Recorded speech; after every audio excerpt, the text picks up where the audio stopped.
Construction of a parallelogram when two diagonals and angle between them is given. इस video में हम देखेंगे कि अगर हमें दो डायगनल्स और उनके दरमियान एंगल गिवन हो तो हम उसकी मदद से एक पैरेललोग्राम को किस तरह से कंस्ट्रक्ट कर सकते हैं। इसके लिए एग्जांपल लेते हैं। Construct a parallelogram ABCD whose diagonals are 3 cm and 5 cm and angle between them is 75 degrees.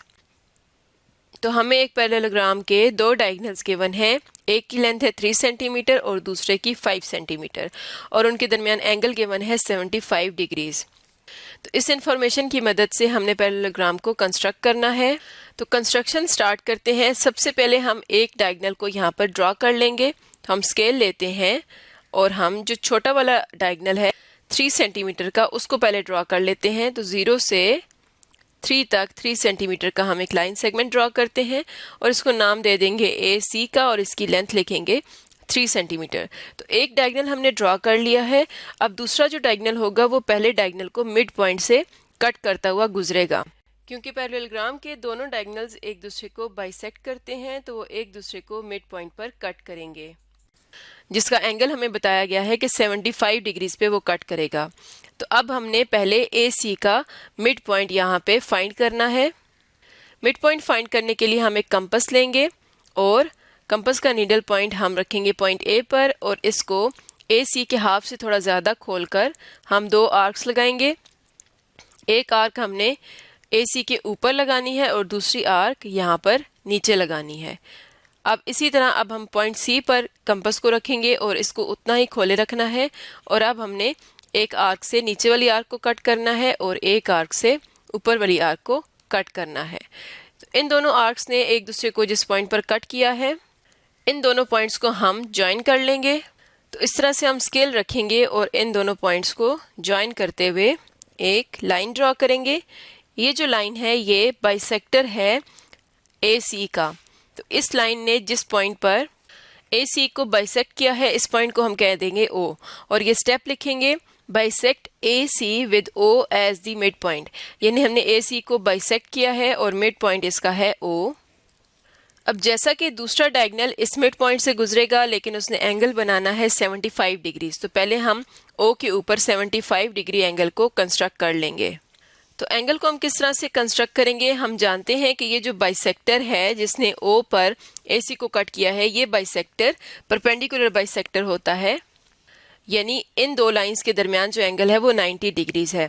हमें 75 डिग्रीज चाहिए तो हम पहले कंपास लेंगे। कंपास का नीडल पॉइंट हम रखेंगे पॉइंट O के ऊपर और यहाँ पर एक आर्क ड्रॉ करेंगे इस तरह से जो इन दोनों लाइंस को कट करेगी। अब ये एंगल हमारे पास 90 डिग्रीज है। अब हमने कंपास का नीडल पॉइंट रखना है यहाँ पर जहाँ पर इस आर्क ने AC को कट किया था और अब इसकी मदद से हम एक छोटी आर्क लगाएंगे जो पहले वाली आर्क को कट करेगी। तो जिस पॉइंट पर ये पहले वाली आर्क को कट करेगी ये हमें देता है 60 डिग्रीज। तो हमें मज़ीद 15 डिग्रीज चाहिए ताकि हमारा 75 डिग्री एंगल कंप्लीट हो जाए। तो हम जानते हैं कि यहाँ पर अगर 60 डिग्रीज है तो यहाँ पर 90 डिग्रीज है। 60 और 90 के दरमियान में 30 डिग्रीज होते हैं। तो अगर हम 60 और 90 के दरमियान वाले एंगल को बाइसेक्ट करेंगे तो हमें 15 डिग्रीज मिल जाएंगे।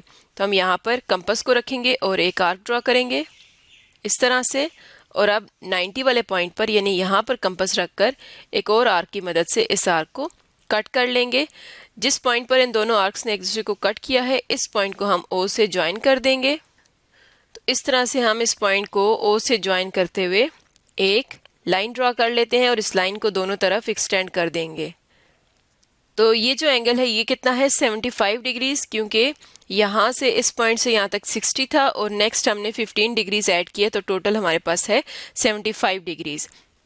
ये स्टेप हम लिख लेते हैं। Construct an angle 75 degree at point O, यानी हमने पॉइंट O पर 75 डिग्री एंगल कंस्ट्रक्ट किया and extend the line on both sides, और लाइन को हमने दोनों साइड पर एक्सटेंड कर लिया है क्योंकि इस लाइन पर हमें दूसरा डायगनल मार्क करना है।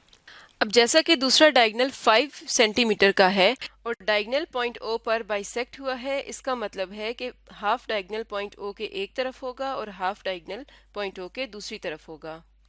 5 को अगर हाफ किया जाए तो ये आता है 2.5 सेंटीमीटर।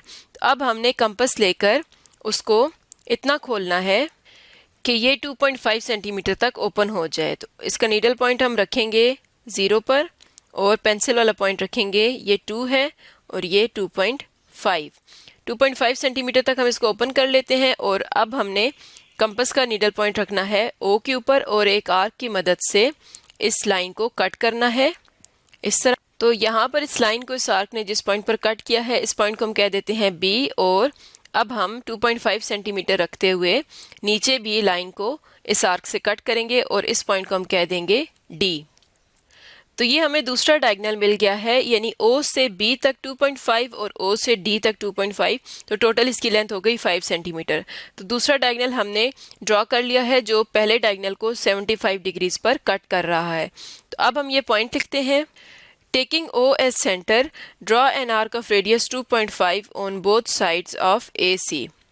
यानी हमने O को सेंटर रखा और एक आर्क जिसका रेडियस 2.5 सेंटीमीटर था AC के दोनों तरफ आर्क्स ड्रॉ की हैं।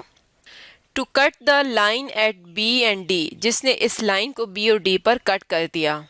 तो अब हम देख सकते हैं कि हमारे पास A, B, C, D parallelogram के चारों पॉइंट्स आ चुके हैं। इन चारों पॉइंट्स को हम ज्वाइन कर लेते हैं स्केल रखकर। तो इस तरह से हम स्केल रखेंगे, पॉइंट A को B के साथ ज्वाइन करेंगे, इसी तरह पॉइंट B को C से ज्वाइन कर देंगे और बाकी पॉइंट्स को भी ज्वाइन कर देंगे। तो हम लिखेंगे join A with B and D, join C with B and D। तो इस तरह से हमारे पास एक पैरेललोग्राम आ गई A B C D। तो हम लिखेंगे A B C D is the required parallelogram. तो अगर हमें दो डायगोनल्स और उनके दरमियान एंगल गिवन हो तो हम किस तरह से पैरेललोग्राम को कंस्ट्रक्ट करते हैं। हमने पहले एक डायगोनल ड्रॉ किया और उसका मिड पॉइंट फाइंड किया, फिर उस मिड पॉइंट पर हमने वो एंगल ड्रॉ किया है जो दोनों डायगोनल्स के दरमियान में है, और उस एंगल के साथ जो लाइन गुजरेगी उस पर हम दूसरा डायगोनल मार्क कर देंगे। तो हमारे पास चारों पॉइंट्स आ जाएंगे जिन्हें हम ज्वाइन कर देंगे, तो ये हमारी पैरेललोग्राम आ जाती है। तो आज का हमारा टॉपिक था construction of a parallelogram when two diagonals and angle between them is given.